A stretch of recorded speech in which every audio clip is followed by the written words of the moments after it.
the Americans and the Israelis have military dominance over Iran. But just because you have military dominance does not mean you'll win the war, okay? So what I believe is that Iran and Israel are committed to a war. And it's possible that in 2 years' time, there will be a ground invasion of Iran, okay? But it's going to take time to build up to the ground invasion. But just because the Americans and the Israelis attack Iran does not mean they will win, okay? And the reason why is that, as you know from your research, in 2002, the Americans actually tried to invade Iran, okay? They ran a simulation called the 2002 Millennium Challenge. And the idea is, let's pretend that we will invade Iran and let's see what happens. So they divide the military into two teams, right? Team USA and Team Iran.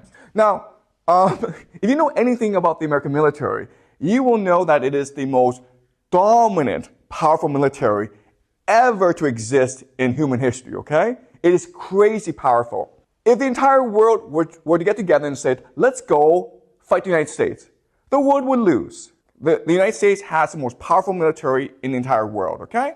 And Iran, it's a very poor country. So the United States invaded Iran, and they wanted to see what would happen. And it turned out that, who won? Iran won, okay?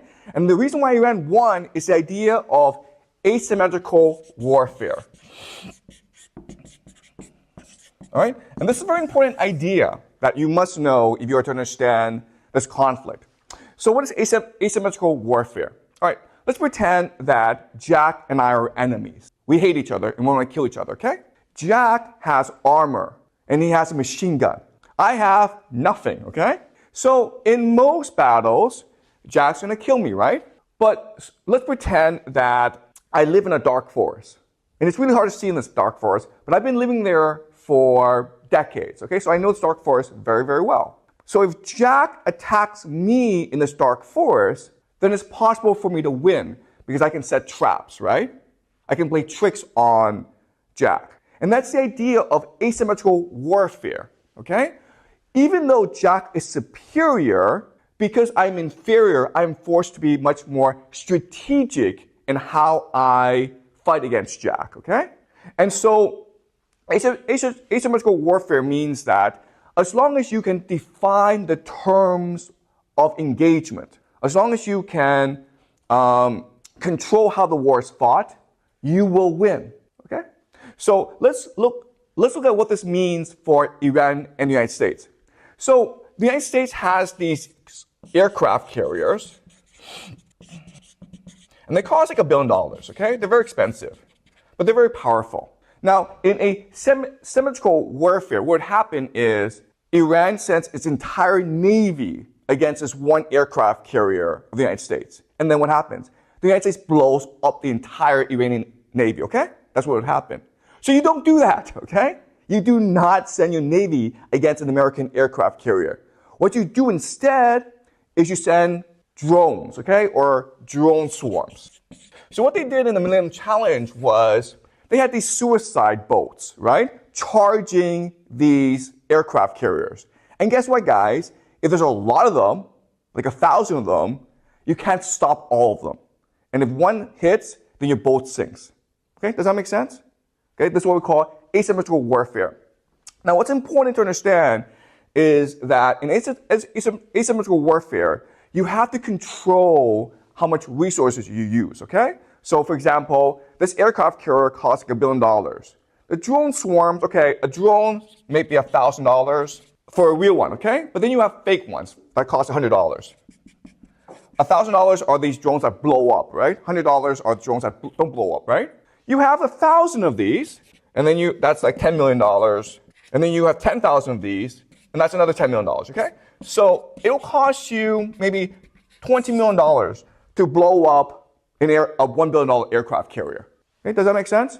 And this is why Iran would win a war, because Iran would employ asymmetrical warfare, drone swarms against the American aircraft carriers. Okay?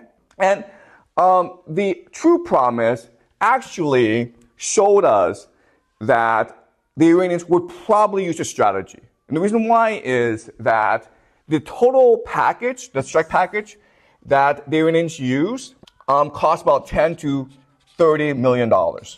But how much money did the Israelis spend to bring down these drones? Do you guys know? How much did it cost the Israelis to defend themselves against this attack? Okay, it was at least $1 billion. Okay, do you understand? All right. So this shows us that in a war, Iran would use asymmetrical warfare, and and even though Israel and the United States have military dominance, they may not be able to win this war. Okay. Okay. So does this make sense so far? Any questions about this? Okay, that's a really good question. Okay, and the question really is, okay, listen. The Iranians will use this asymmetrical warfare strategy against the Americans. And so shouldn't the Americans respond with more strategic thinking? And that's a great question. And the answer is the Americans would not do that. Why not? Why is it that asymmetrical warfare is so effective against empires and dominant military powers? What's the problem of empires usually? What is their biggest problem? What is the fatal flaw? Okay, they have too much bureaucracy, but Iran also has bureaucracy. But the empires have a much bigger problem, okay? Now let's go back to the Millennium Challenge. Now, in the first test, in the first battle, Iran won against the United States, right? So what did the United States do? And do what? They did it again. They did a second simulation. In the second simulation, what did they do? Exactly, okay? What the Americans said is, nope, this is cheating, guys. Did you understand? Asymmetrical warfare is cheating. You cannot cheat. And then the Americans won. Does that make sense? Okay? So remember, in the first instance where you are allowed to use asymmetrical warfare, the Iranians won. In the second instance, the Americans said, no, asymmetrical warfare is cheating. So you're not allowed to use asymmetrical warfare. You must fight us directly. And the Americans won. What does this tell us about the American military? Exactly. Thank you. Okay.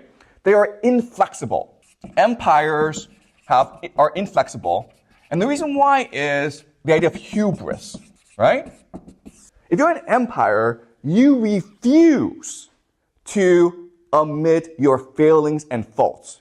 You become very stubborn, okay? So it's back to the example of Jack has his machine gun, his armor, right? He comes into Stark Force thinking like, I'm invincible, right? And like everyone's like, Jack, don't go into that dark forest. It's stupid. But Jack's like, no, I have a machine gun. I don't care, all right? So that's the situation. That's why asymmetrical warfare is so effective, because it allows you flexibility and creativity, and the empire, the dominant power, refuses to be flexible and creative. Okay, does that make sense? And so the classic example of this is Vietnam, where the Vietnamese were clearly dominated by the Americans, but the Vietnamese were using extremely creative and flexible tactics against Americans, whereas the Americans insisted on their main military doctrine. Okay, does that make sense? All right.